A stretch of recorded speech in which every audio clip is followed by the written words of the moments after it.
What's going on, everybody? My name is C4. Welcome back to the channel, and today we're here for a new Madden 24 realistic rebuild today of the Chicago Bears. Fresh off of a disappointing Week 15 loss to the Cleveland Browns, which they were very competitive in, and the Bears are actually playing pretty decent football right now, IRL. Like, looking at the remaining schedule, they can win all those games.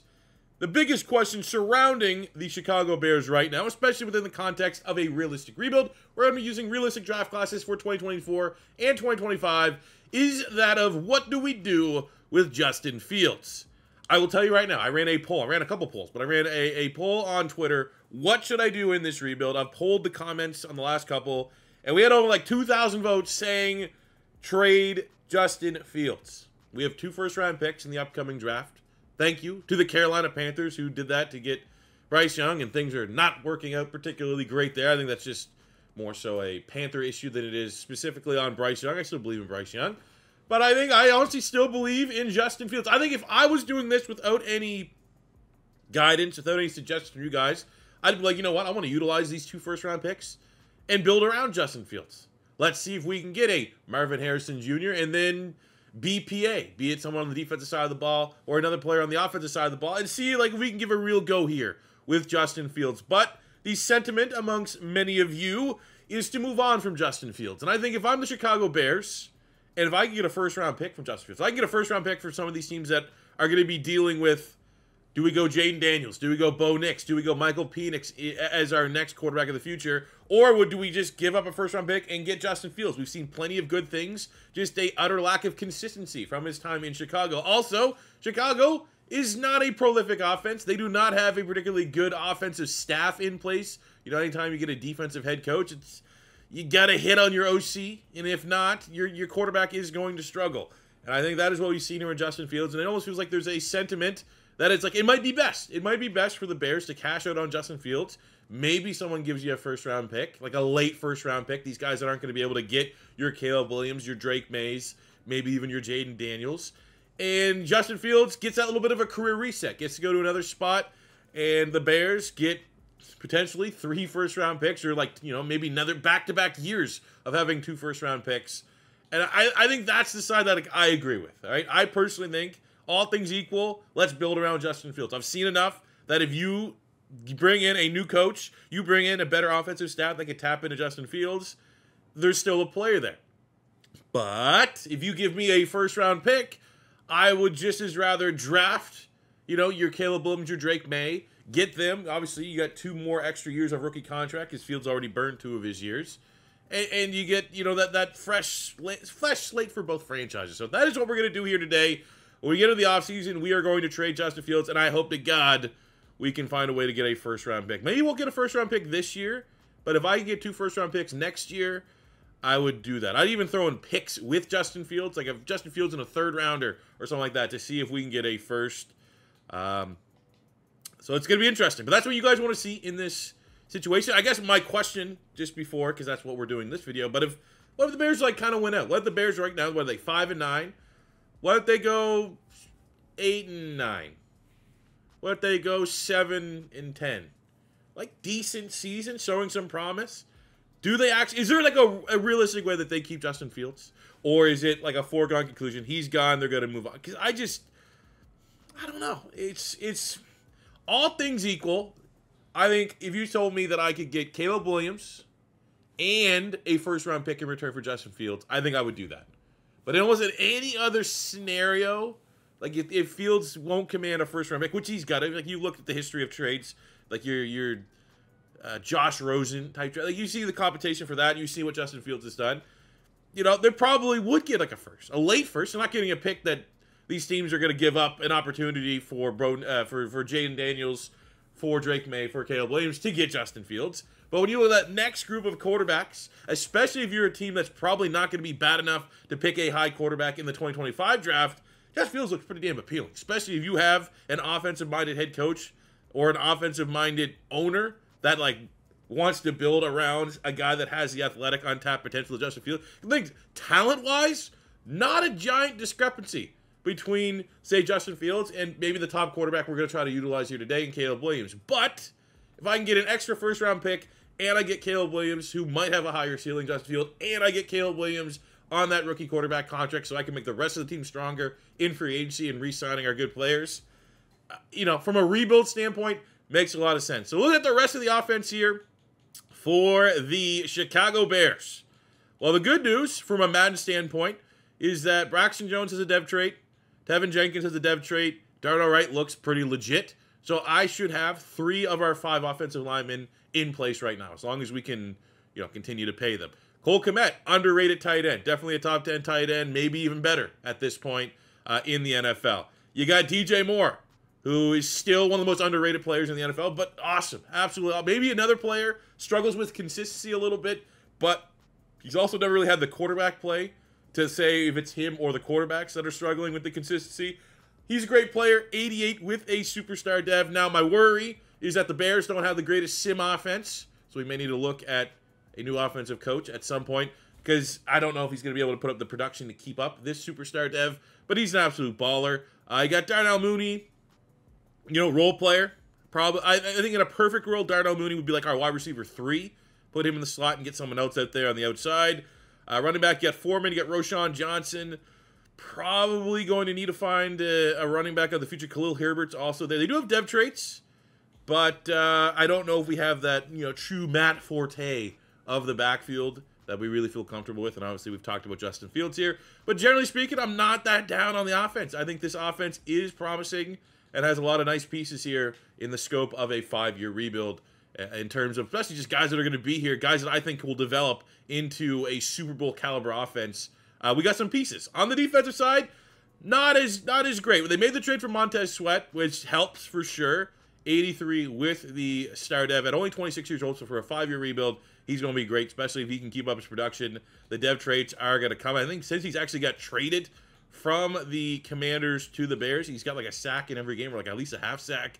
He's good, man. He's always been a freak athlete, and that is a good get, because considering if they didn't have him, Rasheem Green and Yannick Ngakoue was the best that we had as far as pass rushers. I love my boy Javon Dexter. I'm actually going to get him on the starting lineup. That's a little Gator bias right there. The linebackers are solid. TJ Edwards, Edmonds, and Sanborn. Ride these guys into the ground. Jaquan Brisker is definitely a key piece. Jalen Johnson, definitely a key piece. You got Tyreek Stevenson, the rookie out of Miami, with a dev trait. We're going to hope and pray that we can develop him a little bit. Maybe need another corner at some point. Luckily, you know, corners are pretty easy to draft, especially once we get through the first 2 years of realistic draft classes. We go to the Madden Generate draft classes. Corners grow on trees. I will say the interesting thing on the defense, if I had to trade somebody, which I'll kick the tires to see what kind of market he has, it'd be Eddie Jackson at 29. I think there is a safety issue among some of the top teams in the NFL that don't have top-tier safety teams that are like win now, teams that are going to be competing for Super Bowls year 1, year 2. Therefore, we might be able to get some value from Eddie Jackson. So I'll see. I mean, he bounced back. There was a minute where he was like one of the most underrated safeties in the NFL, and then he kind of sucked for a little bit. Definitely seems like he's back on the trajectory on the up, but he's 29, and I feel like if we are ever going to be able to cash out and get some nice value for Eddie Jackson, it would be this offseason. We're going to make a move. So I'm not saying I'm going to have to like the Justin Fields trade, because you guys voted on that one, but I will at least see what kind of value we can get for Eddie Jackson, especially if I can get a younger player or like a second-round pick or something like that in return. That could be what's best for this team. So I'm really excited to get into this realistic rebuild. I hope you guys are too as well. Let's get in, finish out year 1, or not really year 1, finish out this season and get into the offseason. There's no other way around it. Absolute bummer to lose to the Cardinals, one of the worst teams in the NFL. I was fine winning the rest of the year and kind of taking that as a sign of like, all right, we got something here. But out of that loss, we did get a breakout defensive back scenario for Kyler Gordon, our normal dev corner. And I just said we might need a third corner. If he goes up dev trade, hell yeah, we can work with that. So hold the Atlanta Falcons to under 200 yards or have him get some sort of production, which would be pretty nice. And actually, before that, let's look at contracts. Let's keep it here, and then we'll do the live sim to see if we can get Jalen Johnson up first. Absolutely lock him down to a contract. I'm very surprised. Chicago Bears have an insane amount of salary cap space. They're really playing with... Did they give him his contract yet? Or is that something they're waiting for the offseason? Because I remember at the trade deadline, there was reports that were letting him explore trade offers, and I was incredibly frustrated. And I'm not just because I want the Eagles to get everybody, right? That's a bad trope that Eagles fan... A lot of fan teams have it, but I just know because I'm obviously a part of Eagles Twitter and stuff like that. But like anytime anyone became available, you're like, let's go get him. Let's trade for him. You're not going to get everybody. However, I would have been incredibly aggressive to get Jalen Johnson, especially because it does seem like the writing's on the wall. Bradbury, Slay is slowing down a little bit. Slay might retire at any given point. And I think Jalen Johnson is a top 10 corner with upside still. Might have been an opportunity there to get a really, really good player. However, we're going to re-sign him here, obviously. We're going to pick up the 5th-year option Justin Fields before we trade him. You know, for the rest of the starters here, Foreman's at 27. Like, I feel like we can get an upgrade. I say that. I think we can get an upgrade. There's also a shot free agency. Sometimes not particularly strong at running back. As a star dev, he could be one of the better running backs that's available. You have Darnell Mooney at 25. That's just... I think you could do a lot better than Mooney, but I also think this is very reasonable. Because by the end of that 3 years, he's going to be, what, an 84, 85 on a $110 million cap hit? Which, you know, again, Darnell Mooney, if he can be our wide receiver 3, and we can get someone else on the other side of DJ Moore on the outside that can make plays, I think we know who we're talking about. I think that is, you know, 4 deep. Cole Kmet, Darnell Mooney, DJ Moore, and some guy from Ohio State. Pretty great wide receiver room for whoever our quarterback ends up being. All right, let's go for the sim here against the Atlanta Falcons. Looking to get a star dev on Kyler Gordon. And any dev trait we can gain before this first season ends is going to be huge. And we lose again, which on paper needs to be a winnable matchup. Both these, Falcons and Cardinals. And at least there is a silver lining. Kyler Gordon up to a star dev. Gets a gigantic 20K XP. At the end of the year, we lost all of our gains, which I guess in terms of draft pick position, pretty good. Pretty good for us to have top picks. We have the Panthers ended up winning 4 in a row. So we have picked 4 and 5, which we're going to need to pay attention to those mock drafts. Now, I have seen quarterbacks fall, but I honestly did not expect that I'd have to trade up for a quarterback. Let's see. Rams. I think the Rams are going to want a quarterback. I think the Giants are going to want a quarterback. I think the Cardinals, much like IRL, probably going to pass on a QB. But it's going to be very annoying. Like, it's not going to cost a lot. It might cost me like a second-round pick. Still annoying if a quarterback or whatever between the top 2 quarterbacks don't fall in my lap. Because we did a realistic rebuild already with Drake May on the New England Patriots. Go check that out. It was an absolute banger. Spoiler, he got up to a 99. You want to see what a 99 quarterback can do on the Patriots offense? Go check that out. So we are obviously going to be trying to target Caleb Williams. But will he fall to us? That is the question. Justin Fields finished out the year. Not amazing. Not ideal, for sure. But, you know, I don't think his trade stock around the league is going to crush. I think DJ Moore, though, is going to maintain that superstar depth for at least one season. 75 catches, 1,100 yards, 8 tutties. That's not a regressible type year. Mooney was decent. Again, if that's your wide receiver 3, you'll take that every day of the week. Cole Kmet with a solid year, 67 catches, over 600 yards, and 6 tuds. Defensively, TJ Edwards, who I am just so sad the Eagles let walk. So sad. 171 tackles, 12 TFLs, 4 sacks. Edmonds had 128, 7 TFLs, 5 picks. So the 2 linebackers that the Bears paid big money for last offseason, panning out. Montez Sweat was only here for a minute, 21 TFL, 7 sacks. I think he's going to be a beast. I think he's going to be a guy that absolutely will flirt with double-digit sacks for the remainder of this rebuild. Jalen Johnson in with 3 picks. I think he has more than that IRL. Like the games that I had to sim from week 10, that's the only starting point here in Madden. I think he has like 5 picks right now as well, which would have been cool to get him that, but is what it is. I feel like we have the realistic Jalen Johnson numbers. He might have a chance at superstar depth. That's kind of the point that I'm making there. MVP goes to Jalen Hurts. Offensive Player of the Year, CMC. Micah Parsons, Defensive Player of the Year. Jordan Addison, Offensive Rookie of the Year. Defensive Rookie of the Year goes to Byron Young. Jalen Hurts. I mean, I don't know why I'm looking at this. We're definitely not having any Chicago Bears here. So we just got to go right into what is going to be the biggest offseason in this entirety of the rebuild. I'm going to just get that right now. Cowboys won the Super Bowl. Is what it is. Not going to happen IRL. Take a look at our squad. As far as dev traits are concerned, we did not lose the superstar on DJ Moore, which is a win. And on the defensive side of the ball, we gained 4 dev traits technically. 1, Jones here went up from normal to a star, but I think he's going to bounce in free agency.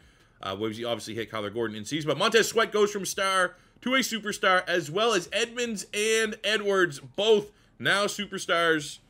It's awesome. Great role going into our first full year of this rebuild. All right, so we got the 5th-year option for Justin Fields, and also because Josh Jones did go up to a star dev, we'll get him back on a 1-year deal.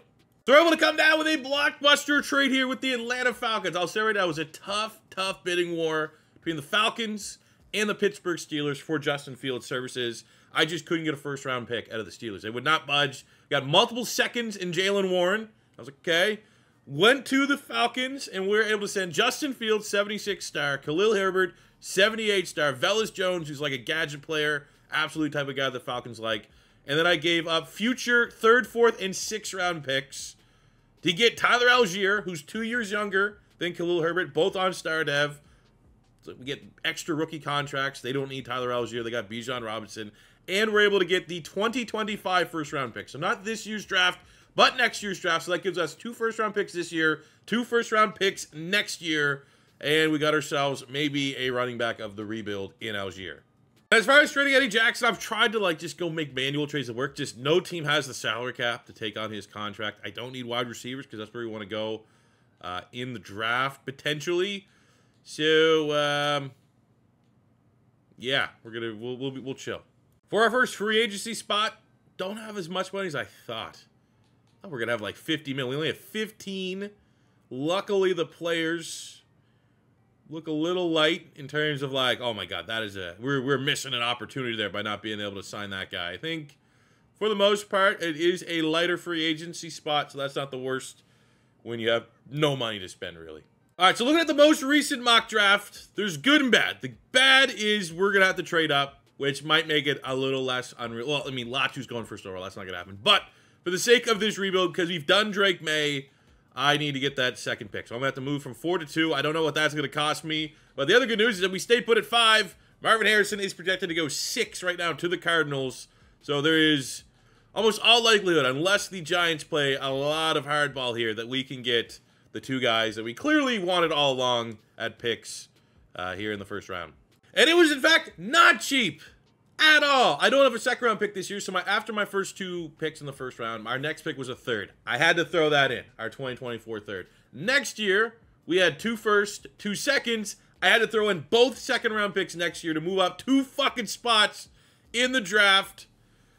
And the reason why is maybe because I did pick 5 instead of pick 4. The reason why I did pick 5 instead of pick 4 is that if I do pick 4, that projected mock draft could get all scrambled, and we could see the Giants now, unpredictably, go Marvin Harrison, and then we're just sitting there waiting what the hell, we actually didn't get him.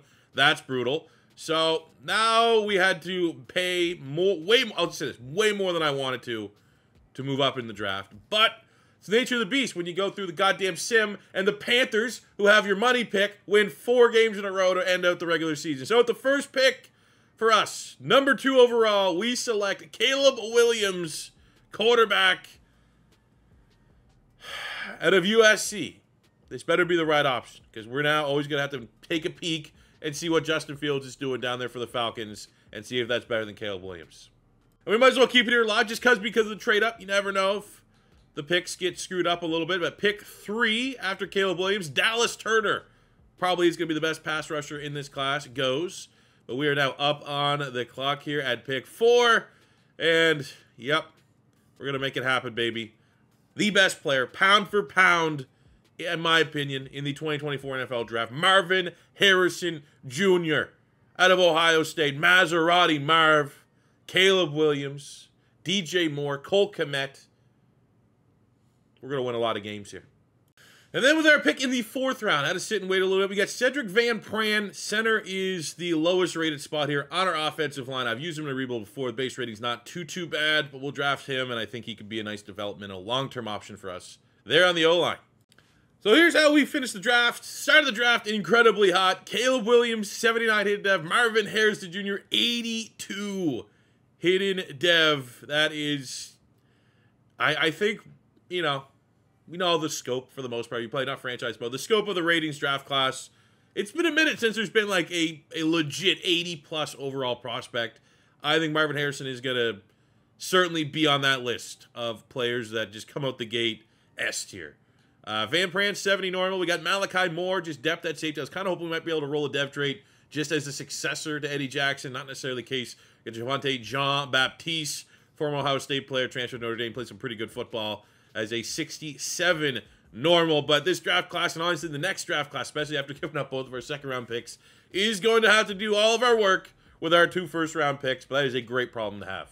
Let's get into year 1 of this rebuild. Here's how our Chicago Bears are starting. We obviously have the gigantic addition. Marvin Harrison Jr. on the outside. We got Caleb Williams on the quarterback spot with, again, like I said, we always got to compare Caleb Williams with Justin Fields because that is, 2 players, if the Bears actually ever make that move, that are always going to be forever linked for a what-if scenario for the Chicago Bears. But, the easiest way to even eliminate that right away is to have Caleb Williams just hit the ground running and be an absolute baller. Now, I am a little concerned about what the Bears sim playbook looks like, but I've seen, the Bears year 3, year 4 in, other rebuilds be a perennial playoff team. Go on run, so maybe there's a little bit of legs here for the Chicago Bears sim. We have Algier as our new running back, rest of the wide receivers ready to run it back. We have Cedric Van Pan, the rookie out of Georgia, as our starting center.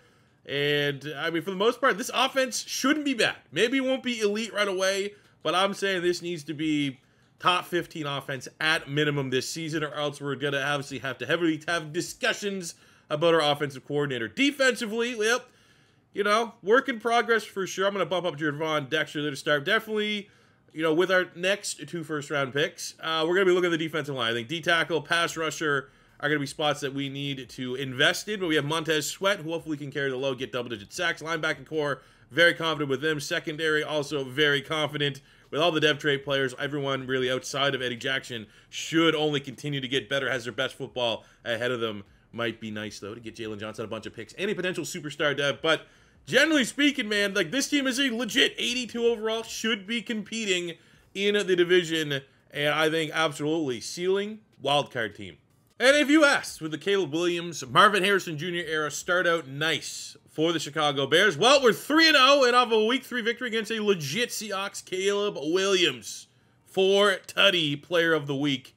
You gotta love it. Great start. And we're up to 4-0 with another Player of the Week performance going to Caleb Williams with 4 back-to-back. Now, we're just gonna, full transparency, I don't hold anything back. If things had to get modified under the hood to get things working, I'd be up front with it because I'd be like, this is what I did to get this. If you want to go do this rebuild, do the same. We're rocking and rolling with Matt Eberflus, who probably should have been fired, honestly, at the beginning of this rebuild. We stuck with it to keep the Bears offense and defense, knowing that we could trust them, and they're playing well. We have another breakout defensive back scenario. It is for Jaquan Brisker, our star dev safety. Very high ceiling, very optimistic with him in terms of where he's going to be, where his development track is going. I think he's going to keep going like this. And if he can get a dev trade here against the Green Bay Packers at home to get us to 5-0, Packers are good. They're second place in the division. It's a gigantic game early on for the landscape of the NFC North. Shit. We lose a shootout. 34-28 probably means we did not get a dev trade for Brisker. That's the first bad week we've had all year. You didn't have to peep the stats, though, after that loss. Look at Caleb Williams. He has 16 touchdowns to no interceptions. He is. 8th, yards aren't crazy, but second in tutties, 16 no picks.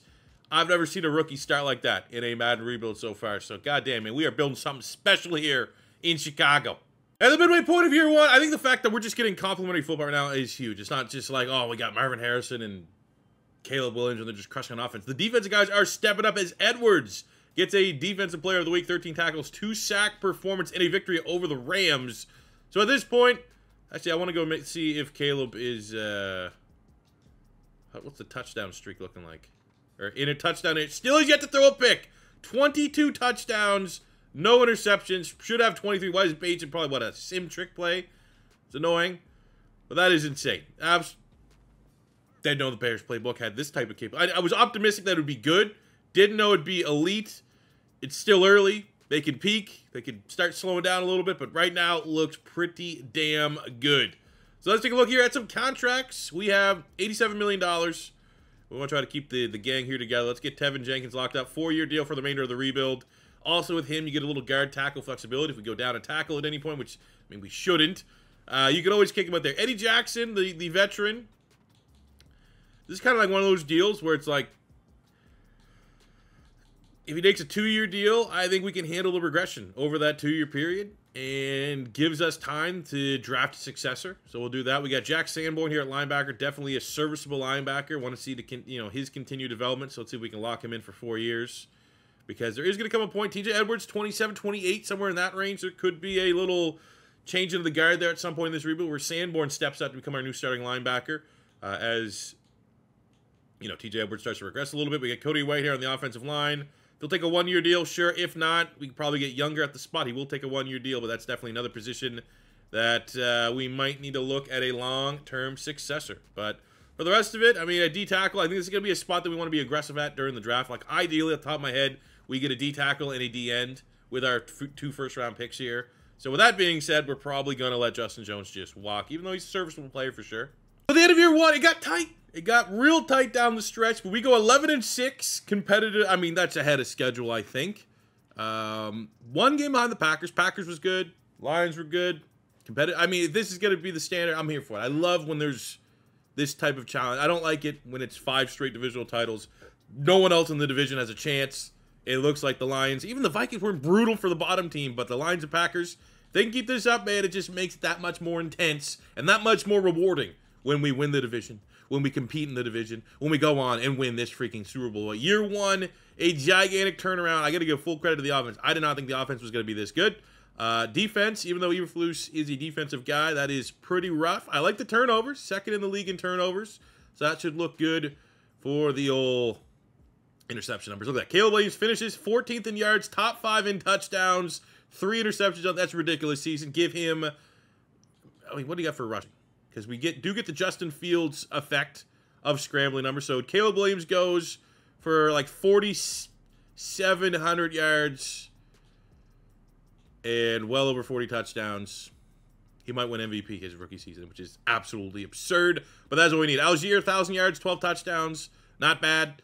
On the receiving end, this is what I want, though. I need 2,000 receivers. We need DJ Moore. We need Marvin Harrison to eat, which is what they're doing. DJ Moore, 1,100 yards, 13 touchdowns, 1,011 for Marvin Harrison, 7-7 for Cole Kmet, and Mooney as the role player. Not bad. Defensively, Edmonds, I love that he's getting picks, man. Over 100 tackles for 3 players. Sacks, no. You know, this is a spot that we know we need to get better at, and at least Montez Sweat did a pretty good season. 15 TFLs, 9.5 sacks. I will take that. 5 picks for Jalen Johnson, looking to make that jump up to a superstar.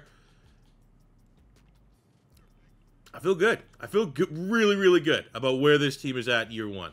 Now, if we do face that like unforeseen regression, it's going to be brutal as Caleb Williams loses out to Patrick Mahomes for the NFL MVP. He does win Offensive Player of the Year. Cool. He does win Offensive Rookie of the Year. I mean, he's already an X Factor, so it's spoiler.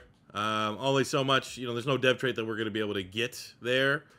He wins Best Quarterback, which you love to see. Best Wide Receiver, DJ Moore making the top 5, which is pretty cool.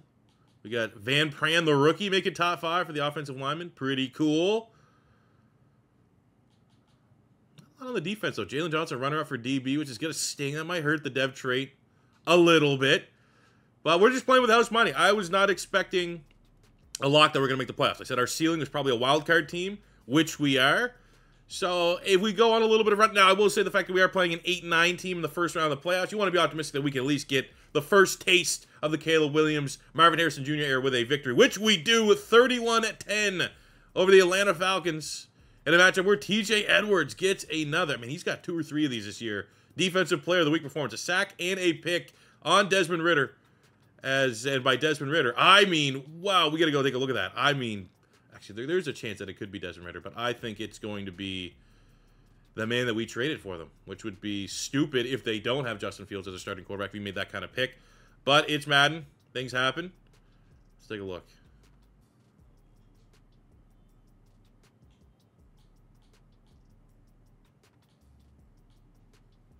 Was it Fields? How fitting. And it was. All right. Yeah, look at that. That's why you make the trade. Because if you told me the Chicago Bears someone make the playoffs with Justin Fields and his stat line was 92 yards, 1 touchdown, 2 picks, would you believe it? I'd go, yeah. Yeah, I would believe it. So that is a very nice dub as we are now moving on into the divisional round against the bullies of the NFC, the Philadelphia Eagles, 14-3. This is a top 3 offense against top 10 offense. This is defensively, you know, both teams pretty middle of the park. Let's spend our upgrade here to make sure we put our best foot forward for old Algier, the running back.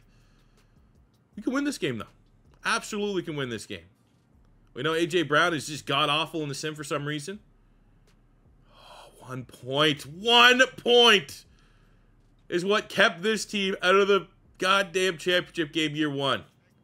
1 freaking point.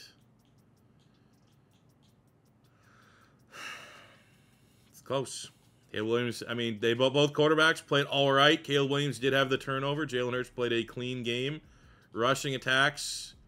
I mean, there you go. 2 touchdowns there on the ground. DJ Moore had a big game defensively.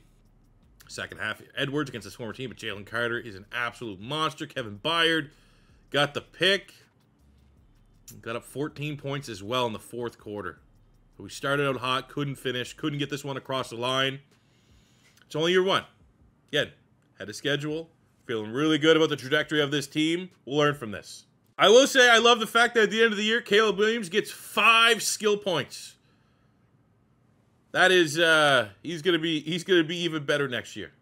We did lose to the eventual Super Bowl champions. Shout out to Darius Slay for winning MVP. Hopefully he can get back to that kind of level of play.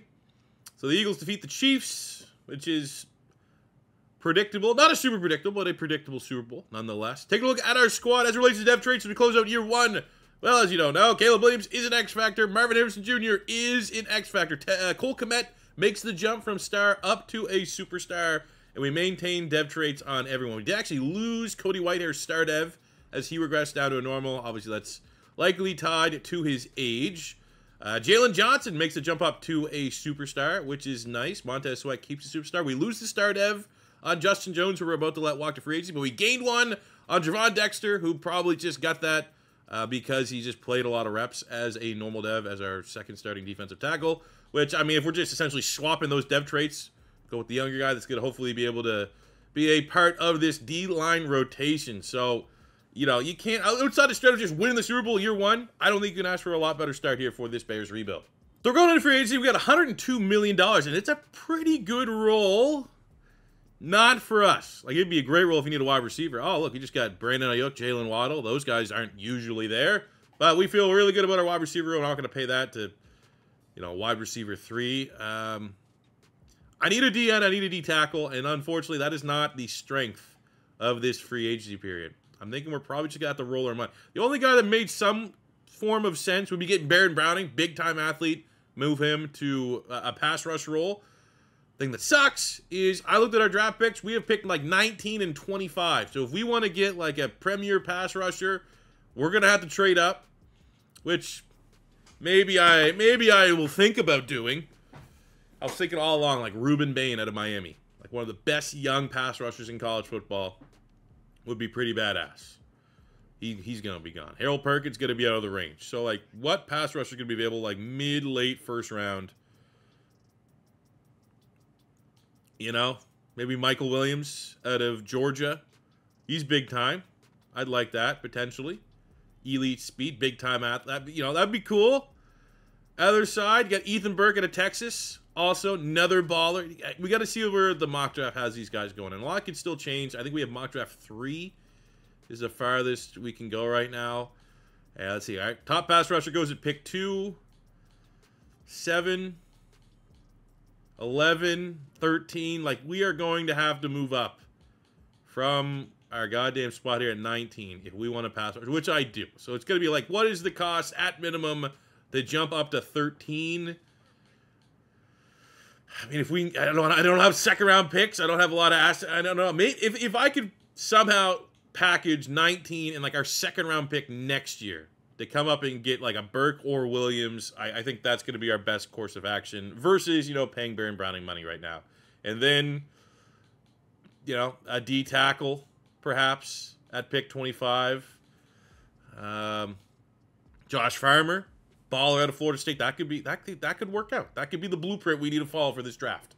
Good shift between mock draft 4 and mock draft 5. The 2 players that we're looking at are falling down, right? Michael Williams, Ethan Burke at 15. So it makes it a little bit more attainable for us to move up and not cost us an arm and a leg. And I think here at 25, we're still going to be right in Josh Farmer territory. All right, Pittsburgh Steelers, we're down to do business.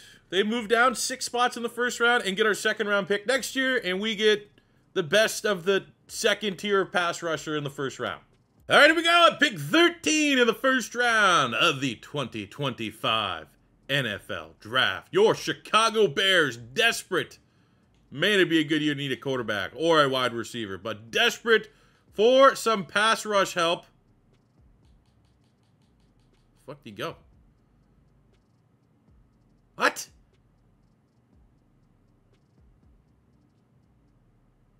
Who drafted him? I'm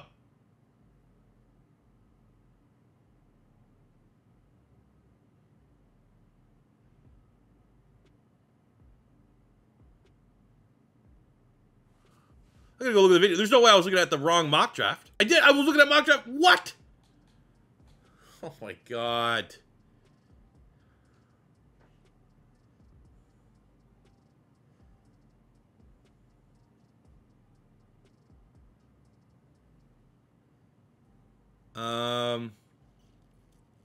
Do we just go Pat Phoenix, Fred? Don't need that third. You know, Luther would just be overkill at the wide receiver spot. Fuck me. Oh my god, I'm annoyed right now.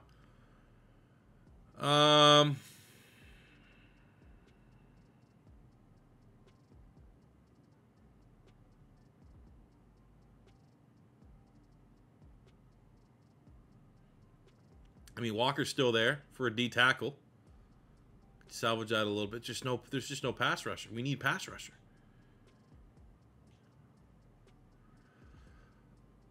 We'll go Walker because I know he's a stud. And regroup ourselves. 96 strength. He's a beast. And because how everything's shaped up, I am going to, like, just... We get some value here, the Jets. Trade out of the first round. Get a first round next year. A third and fourth and sixth next year. I'll look at the board here, see who's available. Oh, I'm so annoyed. Because we sold out to go get the pass rusher D tackle rotation there. Look at who's available here at 25. Now the fact Caleb Downs is still available at safety, that's what makes this interesting. Because he is so is Sonny Styles at 6'5", 230. But Caleb Downs is a very good safety. This could give us Sonny Styles is again. This could give us two players to compensate for Eddie Jackson, right? Like the successors to Eddie Jackson. If not, I mean, again, the pass rushers just... If we need linebackers, straight up linebackers, that looks pretty good, but we do not. Javon Solomon is probably our best bet at a pass rusher right now, and even then, you know, is that worth the swing? Maybe, maybe not. Davin Van, I mean, just nothing there. Johnny Walker, we did draft him in the last rebuild that we had, and he was a dev trait, but he was like pretty low end on the dev trait.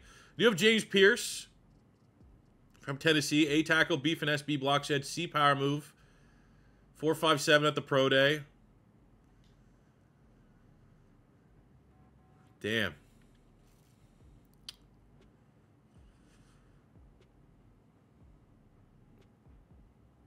You know what though? It's like one of those things. If we trade for a future first next year, and I saw a pass rusher that had A, double B, C, with great speed, great acceleration, I'd probably be like, you know what, we could do a lot worse. Fuck, we're going James Pierce, get the dev trade here out of Tennessee, salvage.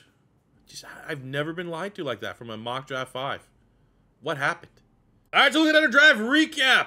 Had to pivot, still pretty happy with my draft class. Got a depth tight end here, Gums.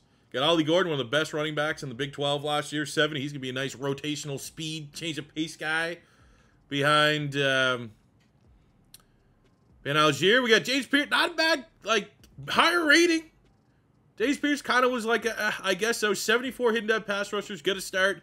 Deion Walker, got to start on the interior with a hidden dev as well. Absolute powerhouse with that strength. Just a bummer, man, that we couldn't get goddamn Michael Williams. Not only that, not only think about it, I don't want to spoil the ratings because obviously that stuff's hidden for future rebuilds. But like Burke, the other guy from Texas, there was 2 DNs that I was gonna be fine with at that spot, and both of them went higher than mock draft 5. Damn. Coming live, I didn't even think to hype this up because it never hits. Montez Sweat gets an X Factor. Week 2, we lose. Like I was like, all right, I'll engage it just out of curiosity. It's not gonna hit. It won't make the video. Then I was like, oh shit, we lost 35-10 against a good Bengals team. I'll take that L every day of the week to get an X Factor pass rusher. Freaking Montez Sweat elevating his game here in Chicago beyond levels he could even imagine when he was a member of the Commanders. This is nice too because that little X Factor, that little extra faster development right at the end of his peak. You know, he probably still has 1 or 2 more years before that regression starts to hit. That's huge for him.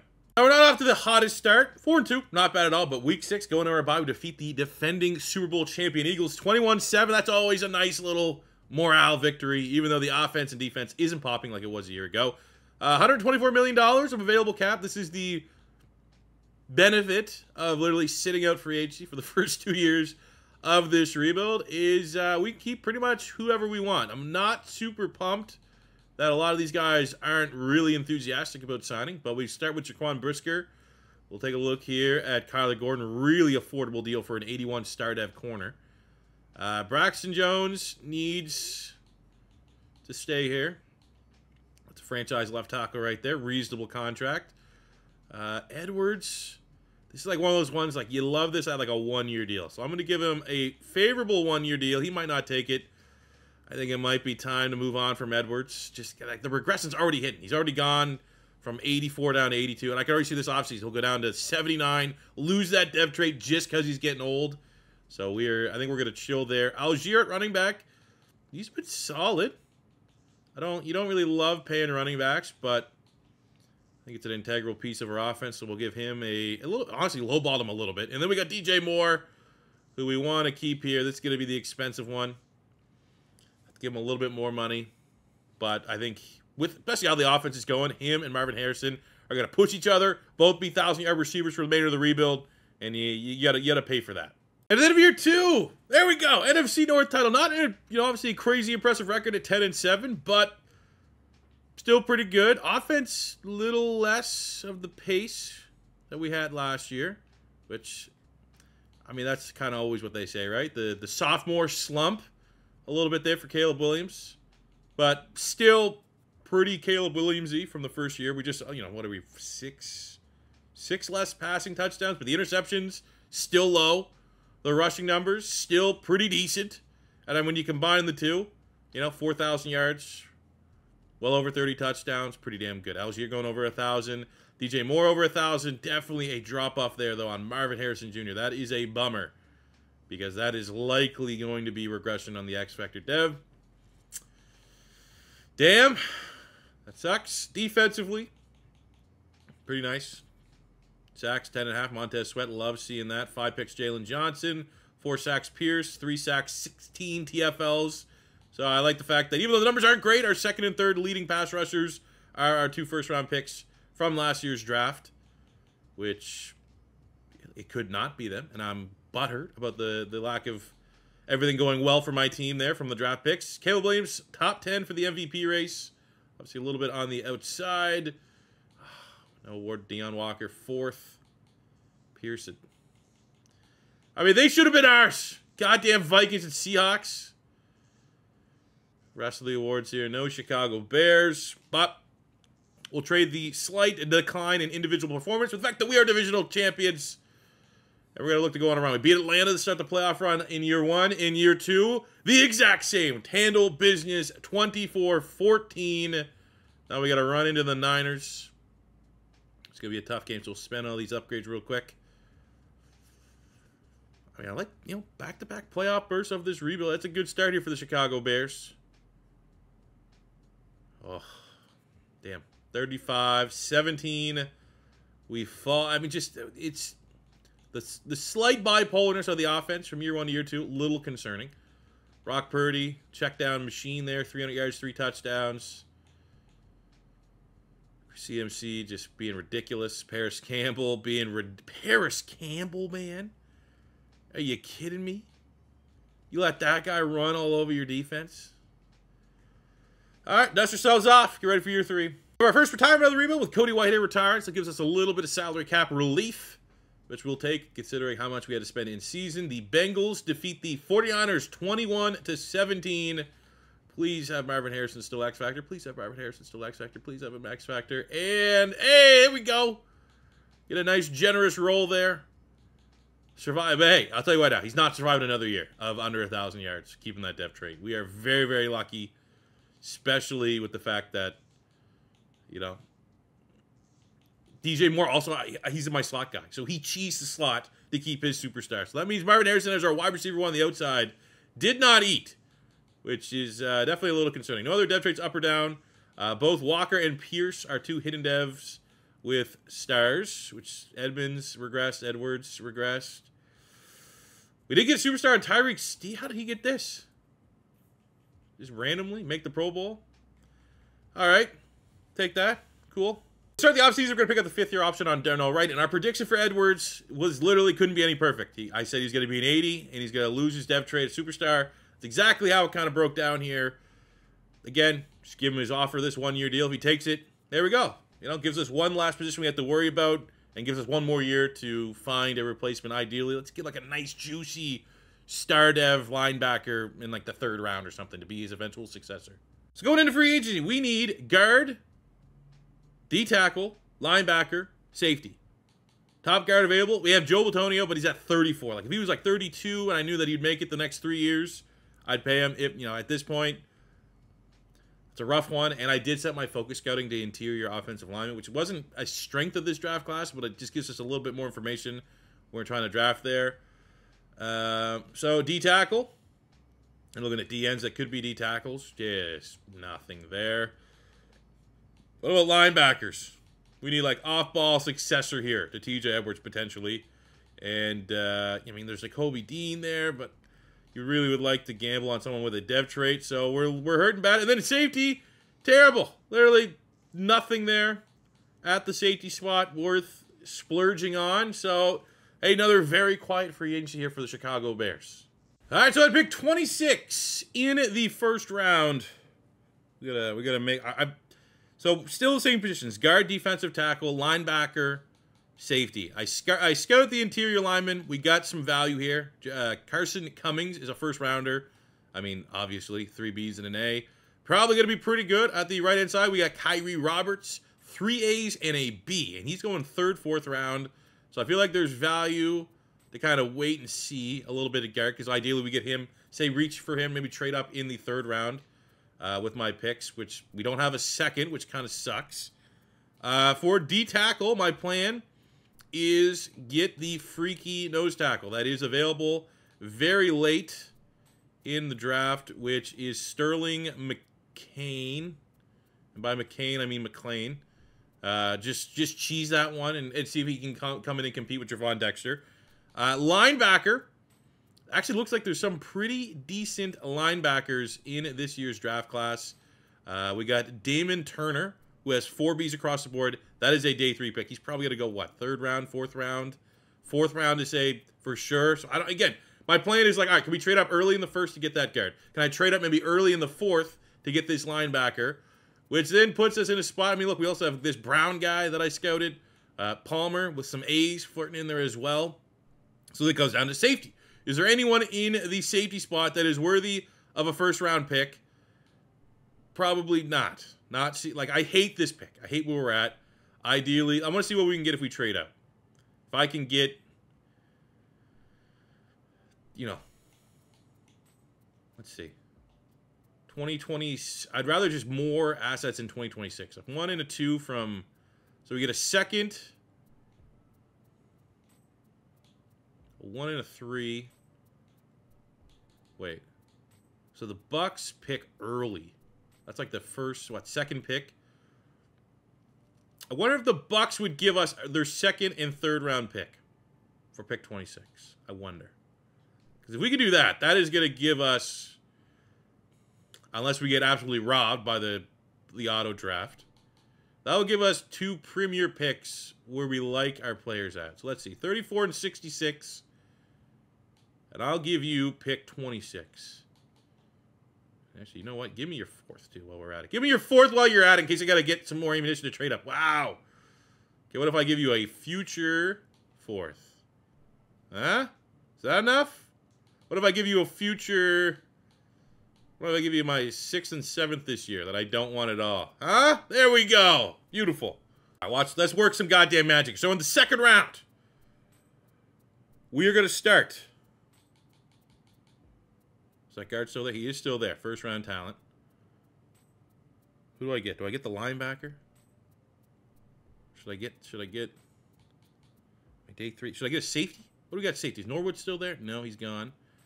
Belton, B's and the A's. George Romero, who I scouted, but maybe I wish I scouted Belton. But he's a tackling. That's Those are the least important. You want the coverage. And we know that he is at least a B in coverage. This guy could have anything between a B and a D, and this guy could have anything between a B and a D. So George Romero. Sound like a famous... Oh, the combine is... I wish there was elite there. But he is, in terms of athletes, top 5 in all of the athletic testing. What about Belton? Okay, a little less of an athlete. Double A's here, but this guy's just a hitter. I need more than a hitter. Man, why? I mean, I get why. They want you to scout. They're not going to give you the coverage grades for...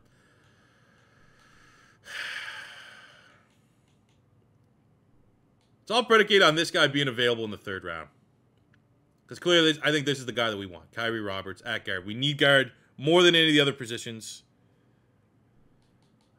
But I'm going to gamble. Let's go Romero. He's probably going to be normal def. Oh, hidden def. Okay. I am going to be worried, though, that this is not the right safety pick. It's just we went with the guy that we had the coverage scouted on him. I wouldn't be shocked if the other guys are better, but I'll take the dev trade. We locked into that one. We ran this one up to the podium. We got Kyrie Roberts. Audio was glitched, obviously, on the live pick. Awesome. Love it. Appreciate it. And by that, I mean I hit the mute button on my mic. But very happy with this selection. Always knew he was going to be a baller, and he's going to be a day 1 starter for us. So now we're going to send him to pick 26, which we are probably going to use... I mean, the nose tackle's still there. How thin is the nose tackle pool going? Getting down there a little bit. He's still there. Okay, what about the linebacker? What are the linebacker situation looking like? We still got Turner. We got to make the best pick here between Damon Turner, 4 Bs across the board, and we all, you know, combine 4.50. No elite traits. And we're going to compare that to, wow, he's gone. Damn. All right, well, it makes it pretty easy selection here, I do think. So myself. Let's go. Damon Turner, you are a Chicago Bear. Oh, no dev. And we're going to be able to get our trifecta. We're going to reach for that nose tackle. Probably going to be 72 normal. But that is enough to come in and compete for some reps. And just, I mean, him with... The D-tackle we got last year at Kentucky, he was like 6'6", 350. I mean, just good luck running on this. 98 strength, let's go. Got a little bit of a diamond. This is going to be my last pick before we just let the board kind of set itself up. Daryl Gary. I don't really need a wide receiver, but he has A catching, skip the combine, elite acceleration. I'm in. I bet this guy has a really good rating. Middle of the draft recap, where we tried to make a big brain move to trade out of the 1st round, get a lot of day 2 picks, and it worked out pretty damn well.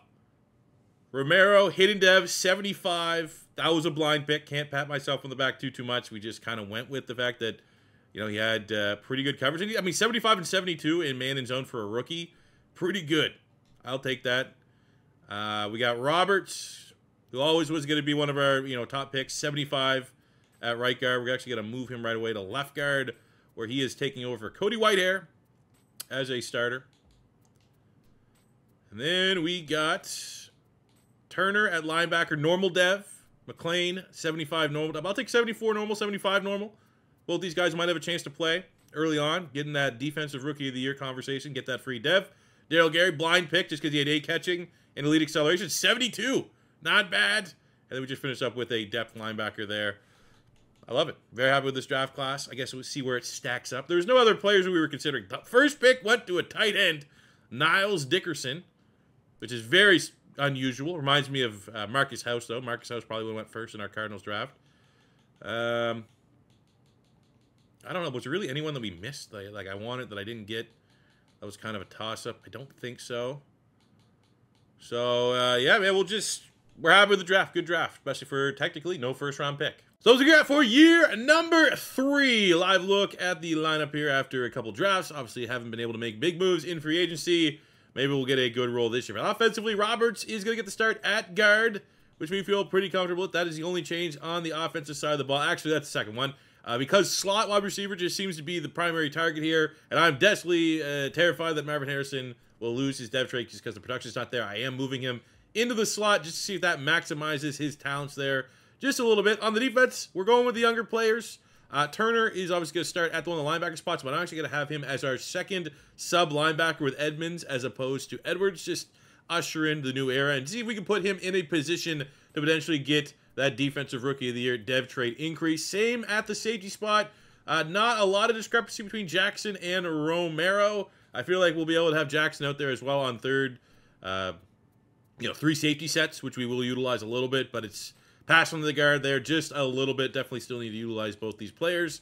And expectations pretty high, man, that the defensive line is finally going to find a way to get more pressure outside of just Montez Sweat. Expectations this year, I'm thinking divisional title, minimum.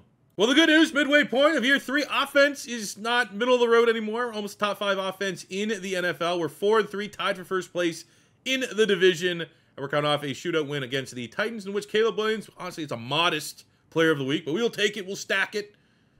Let's take a look at some contracts here. This has kind of been the exciting part of spending our money because free agency has been so bad, but being able to retain any and everybody we've wanted to so far has obviously been a big asset to this squad. So taking a look, we do have Eddie Jackson set the open market, given the fact that we drafted his successor. Don't really need to worry about that. Javon Dexter is an interesting one because he lost his dev trade. He got up to a star dev, lost it last season, which means, puts him in a tough spot in terms of, yes, we got to re-sign that guy. I think same goes Darnell Mooney. Might be time to, he's not having big-time numbers. It's really going through DJ Moore, Marvin Harrison Jr., Cole Kmet. Probably could get that third wide receiver cheaper on the open market and or likelier just get one in the draft. Get one second, third round in the draft if you really want to get a third weapon there on the offense. But Edmonds is a big guy that we want to feature in the defense going forward. It's got a lot of interceptions for us throughout this rebuild. So we'll get him locked into franchise money. Same with Stevenson, the surprise superstar dev trait last season. I don't know really, honestly, how he got it, but glad that he did, and we'll reward him with a 4-year contract. At the end of year 3, 11-6. The good news, offense back to fire on all cylinders, and we have a middle-of-the-road defense, which is complimentary enough. Bad news is we didn't win the division, which was certainly a goal that we were kind of looking for here. Auto-spend our points, just send out the back end of the season. Yeah, in a good spot. There's no other way to kind of express how I'm feeling. We're in a good spot, really good spot. Look at that. See, Caleb Williams does not turn over the football, which, I mean, he didn't really do it a lot in USC. I think some of the off-script plays got him in trouble at USC, but it wasn't always an interception. That is a ridiculous stat line. That might be an MVP-type stat line. To go on the fact that he also had 845 yards rushing and 10 rushing touchdowns. That is 46 touchdowns, 1 pick. I think we're looking at an MVP right there, an MVP winner. 1,000 yards for Algier. We got 1,014 for Marvin Harrison, so we did have to move him to the slot. But if that's what we got to do to get our best player in the best position to make big-time plays, that's what we're going to do. DJ Moore, decent year. Mooney with a decent year. Cole Kmet with a decent year. Defensively, the rookie, Damon Turner. 170 tackles, 7 TFLs, 2.5 sacks. So there is our successor already making an impact on the defense as we, kind of phase out TJ Edwards from the linebacking core. Sacks down a little bit. 6.5 there for Montez Sweat, 5 for James Pierce, 3 for Walker. Interceptions down a little bit from where they've been. Maybe need to look at making some adjustments on the defense. Caleb Williams does win the MVP, something we did not accomplish with the other big-name quarterback in the Patriots realistic rebuild where we used Drake May. I think we got top 5 a couple times, but never won the MVP. Caleb Williams, let's freaking go. He also wins Offensive Player of the Year, which you love to see. Damon Turner wins Defensive Rookie of the Year. Now, he was on a normal dev, so that should likely be a star dev for him as he looks to start with Tremaine Edmonds next season. Caleb Williams wins Quarterback of the Year. Tevin Jenkins wins Lineman of the Year. He's on a star. That could bump him up to a superstar dev, which would be absolutely awesome, sensational, fantastic, great. But I look at this as we enter the playoffs with the #1 offense in the NFL. This is a team that has, I believe, knocked us out of the playoffs the last 2 years, 49ers. Chance in the wild card round. We got to run the gauntlet, and we just cannot beat the goddamn Niners, man. All right, you know what? It's one of those deals, too. We have so much salary cap. Our roster should be even better if we can get a good free agency role. We're going to be able to add just that much talent. It just needs to become available, right? The Niners probably max for the salary cap, has the most of the $300 million roster. we're trying to compete right now with a good roster, but our roster is like $150 million because I can't spend the rest of my money because these free agents suck ass. What an awesome Super Bowl that is. Super Bowl 61. What an awesome year. But let's focus on the MVP, who is almost the perfect quarterback. We literally are going to be at a point where we can't spend any more points. He's that damn good. We'll probably hit that before the end of this goddamn rebuild. Caleb Williams, the MVP. 40 touchdowns, 1 pick. What a monster. And you know what? I think he's done enough here to earn a team captaincy badge. As far as dev traits are concerned, we did lose superstars. Cole Kmet, no longer a superstar. DJ Moore, no longer a superstar. Tevin Jenkins, for winning lineman of the year, though, gets a bump up to superstar, which is cool on the interior of the line there. On the defensive side, lost a superstar on Montez Sweat. Gained one on Turner. He got the double dev. Did he ever? Look at that. He got the dev trait, the star dev, based off his production, which he led the team in tackles. He gets the superstar dev off of the defensive. That is huge. That is awesome. That is a win. And both of our corners kept their superstar dev somehow. Romero, who was our first round pick, highest pick. Well, not first round, but our highest pick. Hidden dev popped as a star. Do we have any other hidden devs? That was our guard, right? Our guard is star as well for Roberts. Okay. As we pick up the 5th-year option on our 2 franchise players, appreciate what we got for sure, right? Look at that. 99 X Factor. Soon to be 99 X Factor. We have got to win a Super Bowl with this. Especially because they're both going to be on rookie deals. We have so much money that we could put talent around them to get this one over the line. Just give me, please. Please, just give me something in free agency. All right, working away from the bottom in, and it is not looking particularly good. I mean, D tackles where we'd like a big upgrade on that defensive line just because the sacks are not where we want them to be. And, of course, it is looking like another very, very dry free agency spot here. We got a tackle in Ronnie Splat. I mean, we like our tackles. Okay. Mr. A.J. Brown.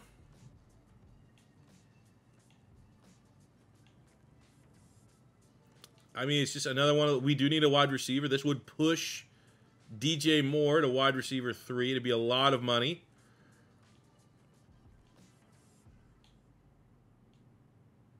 But also could be bad. Well, I'm not going to modify this offer heavily. We'll put our best foot forward. Look, we don't even show up. I don't know. It's just one of those unfortunate roles. There's no one here. There's no one we can add. There's no one worth adding. We're just letting our salary cap sit there. All right, so go to the draft where we're going to have to do all of our improvements. And in terms of needs, we're looking for wide receiver, defensive tackle, I guess, and like trying to just more so chase a dev trait defensive tackle. Says we have solid D tackles, but they're on normal devs. All right, pick 23. What do we got? What do we got at wide receiver? Okay, our board kind of got messed up here a little bit, but we did get Woodbury still on the board. We scouted him after he showed up with A deep, B release. He showed up B catching traffic. Obviously a legitimate athlete with elite speed. Looks pretty good, especially for like a Darnell Mooney replacement. At defensive tackle, Robertson's probably our best bet. B finesse, A power, C tackle, C block shed. What's the combine? Pretty damn good. Give me the D tackle. All things equal, I'll go D tackle. Wow, going into the 2nd round, Woodbury's still on the board. Cool. Yeah, I'll take that guy. I'll take the fast guy that's pretty good at being a fast guy. Don't really need a running back, but this guy also looks pretty good. We're in like a BPA type scenario. A break tackle, A carrying as a power back archetype. Runs a 4-3-7, the vert, the broad, the 3-cone. All look pretty good. Alex Parks, welcome to the rotation. Okay, look at our draft recap. Felt pretty good about our first couple picks. And this is, you know, the only way we're getting better as a team, unfortunately, because free agency is not playing ball. But look at the athletic profile here. Jason Robertson. Power rusher archetype, 6'1", 304. Usually you get this kind of stats when you get the D tackles that are like 285, 290. The fact that he's still like a traditional D tackle size, 90 strength, 81 power move, 80 acceleration, 74 speed, 81 pursuit. Looks pretty good. And we're going to probably thrust him out there to start this year. We got Woodbury, 74 with that 97 speed, hidden dev. Let's go. And Park's going to be a part of that rotation. Yeah, good. Now, we just honestly, hopefully this is enough year 4. If not, for the love of God, give me people to spend my $100 million war chest of available salary cap. My point of view, number 4. And we're 4-3, not dominating. Again, $103 million on the old war chest. So, imagine if we had $103 million more talent, where this team would be. But show Caleb Williams still doing his thing. Winning player of the week here just before it is time to throw it a little bit of money. I mean, I don't know. What do we got here? We got 5th-year option on a couple players. That's not going to cost anything. Our center, I feel like we could just draft one. We got Montez Sweat at pass rush. We'll get him locked in on a 2-year deal. We got Darnell Wright. We'll get him locked in. Oh my God, we've had so much money, and now we have none. How does that happen? It's probably the 5th-year option on both Caleb Williams and Marvin Harrison that's like driving our available salary cap from $100 million. All right, well, at the season end, I'm confident we'll be able to get Cole Kmet. Well, I guess there's where all the money goes, keeping our super team here together.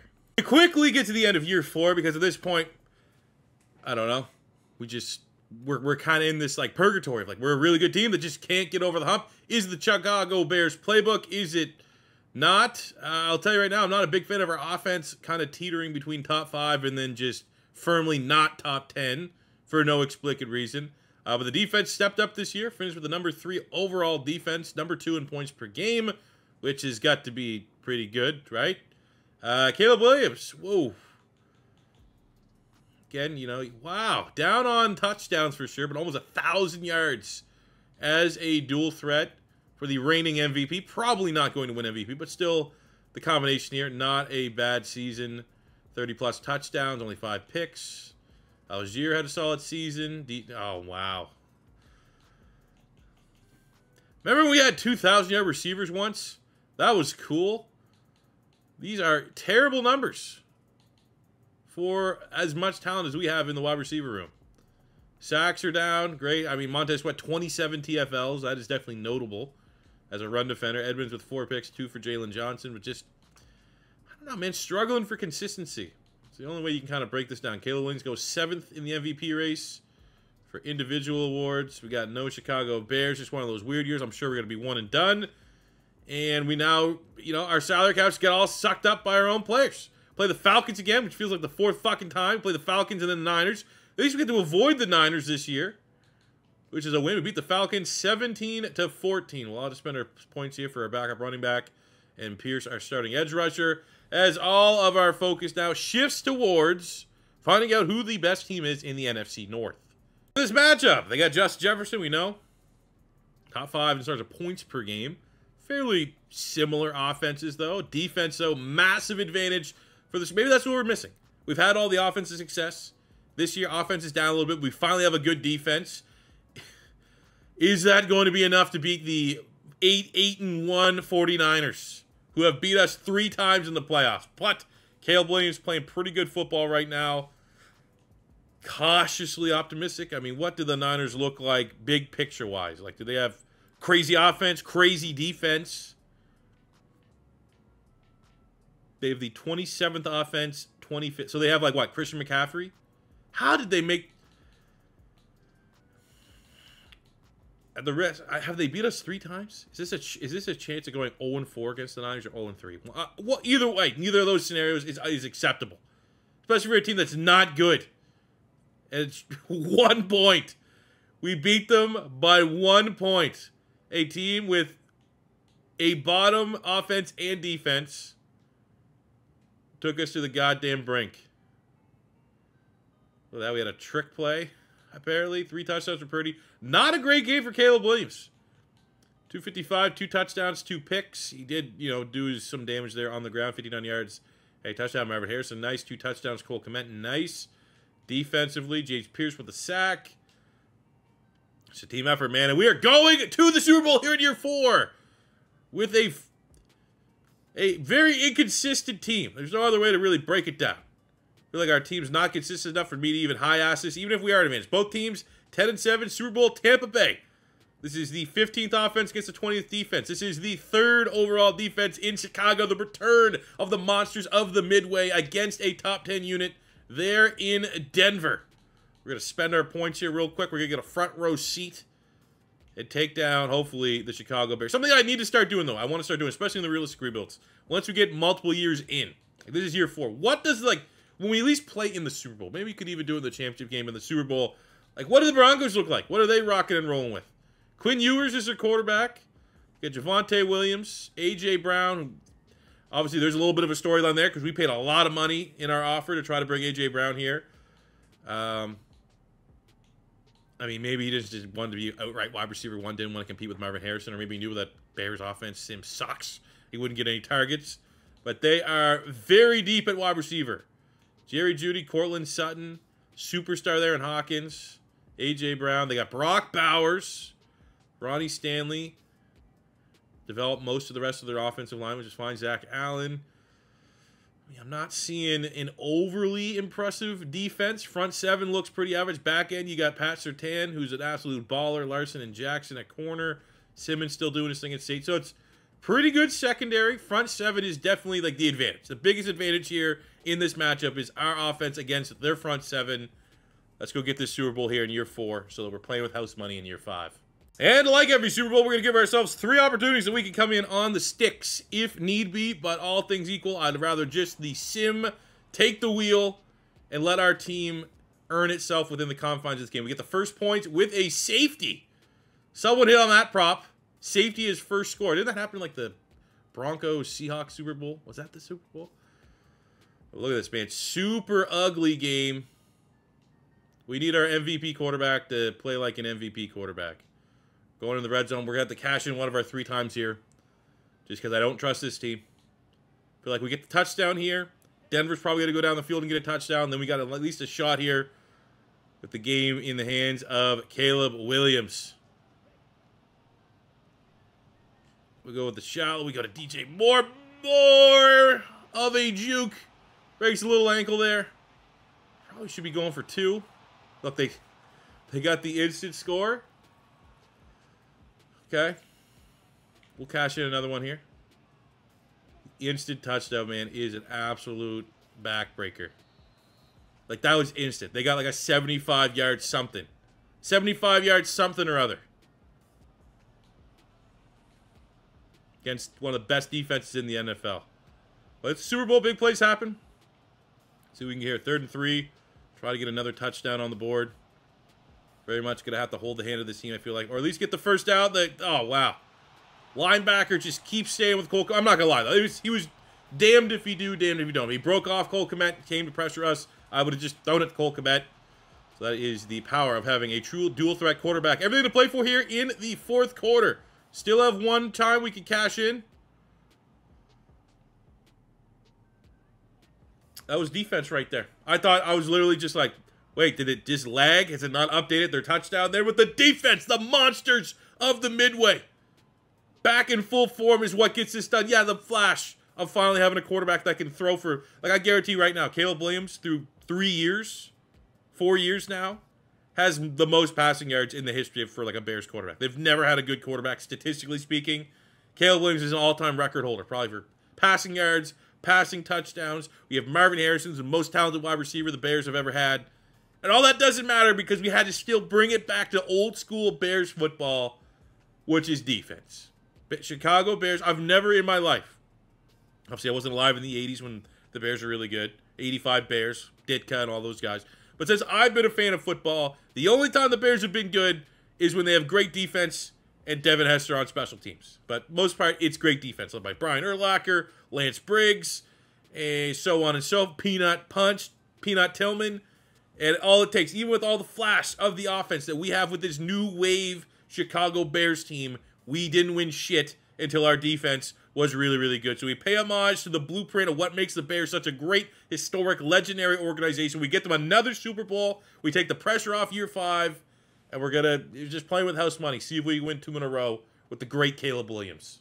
But our salary cap is normalized a little bit as we enter this beginning stage of the offseason. So we're going to pick up the 5th-year option on both those players. It does give us enough money to offer a contract extension here to Cole Kmet, who, when our offense is at least firing on all cylinders, he's pretty damn good. So we'll get him locked in. And watch, now that we have the lowest amount of money we have had this entire rebuild salary cap-wise, watch free agency be just insane and loaded with talent. But you know what? It is going into year 5, so I guess we could restructure some contracts if we do need to spend a little bit of money to make ourselves better, to repeat and defend our Super Bowl title. Let's see if there's any one player that goes, oh yeah, let me put my team into cap hell that I don't have to deal with to sign somebody. And I'm not seeing anybody here so far offensively. We do need a new center, but we'll probably just draft one. What about defensively? My God, dude. Come on. We got Chris Jones, but he's a normal dev. A lot of normal... Man, the downside of using, like, these realistic XP sliders, regression, all that stuff, it's just like, my God. What are they doing here? Everyone just... You hit free agency, you don't get a contract extension, you just got to lose your dev trade automatically, it feels like. Wow. You might as well title this, Can I Win a Super Bowl Without Signing a Single Free Agent? Because that is what we're doing. All right, draft time. Draft season, pick 32, pick 32. That's what we got, man. That's the reward that you get for winning the Super Bowl. Now, in terms of teams, we need a new starting center. And, of course, this is one of those drafts where there's like one center available that's draftable in Dalton Stark, who we did scouting. Looks okay. I mean, you get the double ace, which is pretty good. We could also continue to look for defensive tackles. I scouted 2 D tackles that could be available. Got Sims and Bar. I feel like we take the fact that there's 2 guys there, gamble that one of them will be available come around the 2nd round. So I think we just take the center. Dalton Stark. Texas, A awareness, A pass block. Pretty good combine. Nice. And we're just going to go right to the 2nd round, where hopefully we can land a D tackle, and then we'll just let the draft board itself, our favorites, auto pick here, but hopefully we can get one of those D tackles are still on the board. Nope. All right, well, we can pivot. Don Kidd looks pretty good as we continue just to chase more and more D tackle depth. At the end of the day, just give me more, and this guy looks pretty baller. No dev, but maybe a decent rating. All right, looking at a recap. Oof. Luckily, the auto board here got us a 74 hidden dev out of Virginia Tech. Fuller. Well, Virginia Tech has given the Bears some good corners over the years, so we'll take that. But D-tackle, normal dev 71. Not my best piece of work, but I appreciate that we just overreached a little bit to get the top center in the draft class. Maybe not the best value in the 1st round, but he looks legit. 73 with a hidden dev. Going to be a day 1 starter here, and he's going to get Caleb Williams' hands all over his ass area. All right, here we go. This is our squad as we roll into year 5, defending our Super Bowl crown, trying to reestablish Chicago Bears to a level they haven't been since the 80s as undeniably the best team in the NFL. We got 99 Caleb Williams, 3 skill points I can't even spend. That's how good he is. MVP, doesn't throw touchdowns, better than Drake May was for the Patriots rebuild, and Drake May was awesome, X Factor. I think also a 99. But I think he was a 99 with, like, the OC boost. Caleb Williams, authentic 99. Probably multiple-time Madden cover athlete. DJ Moore still holding on. Algier.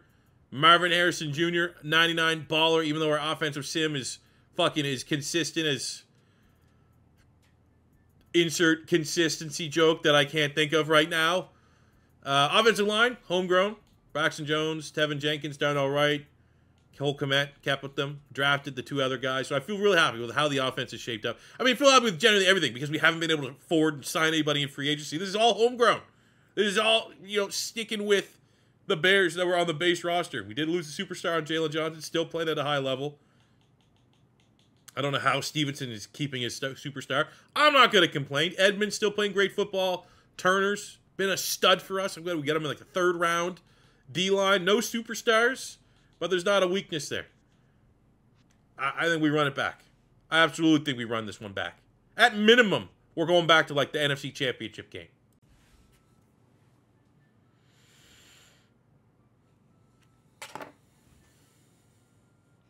And for year 5, defending our Super Bowl championship.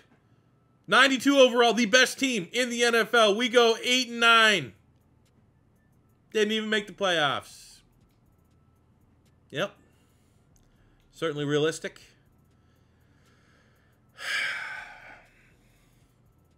You know, there's going to be one of these times that something like this happens when, like, I'm expecting year 5 to, like, we have to go win a Super Bowl. And I'm going to lose my mind. I'm going to literally lose my mind. I'm going to get demonetized. I'm going to say things that I regret saying in the moment, the heat of the moment. Luckily, we won the Super Bowl last year, so we don't have to worry about it.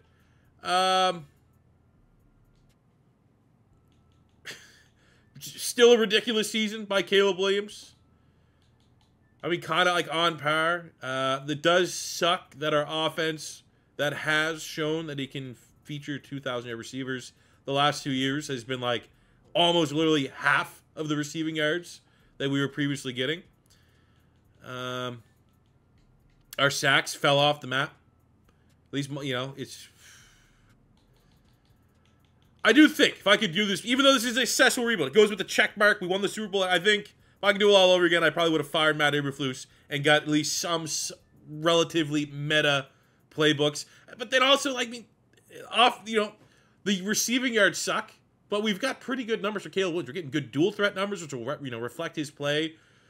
The interceptions are down, but man, oh man, year 5 not even having a chance to defend your Super Bowl is always embarrassing. Now, we do need to say, through 5 years, Caleb Williams has only thrown 14 interceptions. That is insane. Absolutely, 17,000 yards, 157 touchdowns, 14 picks for Caleb Williams. Look at these. So, there could be an argument to be made. If you're looking for like a dual threat playbook, Chicago might be what you're looking for. Also got 4,000 yards rushing, 32 touchdowns, only 2 fumbles. So this guy has 16 turnovers in his career. Almost 200 touchdowns and over 20,000 yards from scrimmage. Ridiculous. Algier was solid, serviceable. On the receiving standpoint, we got 10, almost 11,000 yards. DJ Moore, 71 touchdowns, 5,400 yards, 47 touchdowns for Cole Kmet. Marvin Harrison Jr. set a great pace to start, like back-to-back 1,000-yard receivers, 1,000-yard seasons, and then just decided, nah, I'm good, I guess. At least the offense decided, nah, he's good. Edmonds, well over 1,000 total tackles, 57 TFLs, 23 interceptions. Got 72 sacks from Montez Sweat, 152 TFLs. Did most of that with us. 19 sacks from James Pierce. I mean, 60 TFLs for nose tackles, pretty good. 19 picks for Jalen Johnson, pretty good. I always go back to the third board, even though we won a Super Bowl after the fact that, like, that year that I traded up to get a pass rusher, looked at the 5th mock draft, and 2 of the guys that I was fine with getting were both drafted, and it broke the seal of that sacred year 5 mock draft is how the draft goes. That rattled me. That rattled me. And I also think the fact that at no point was there an interesting free agent to sign outside of like A.J. Brown. Even then, that would have just been overkill of the wide receiver room. We literally did a Chicago Bears realistic rebuild. You could just as easily title this like winning a Super Bowl without ever signing a free agent. Is it possible? That is exactly what we did here today. Like, I'm trying to think, did I sign anybody? I don't think. No one on offense. On the defensive side, I never signed a single free agent. Is that something? Is that why we didn't make the playoffs? I don't know. But I do think, all in all, does go down as a successful rebuild. So we're going to be able to wrap this one up here. And, yeah, it's another check mark. So let me know in the comment section below what rebuild you guys want to see next. Because this has been the one that we've been gassing up. Want to say hi? Oh. Kids are home. It's time to wrap this one up. Can you say, subscribe? Did this thing? No? A little Santa hat there. Can you wave? Can you just go, can you look at, see that blue light up there? Can you go in there and you just go, hi? You do it? Hi. Alright, that'll do for me today, guys. Thank you very much for watching. As always, first time stopping by, don't forget to hit that subscribe button, smash the like button if you enjoyed, and I'll see you back here on the next one. Till then, it's your boy C4 saying peace out, love ya. Have a good one.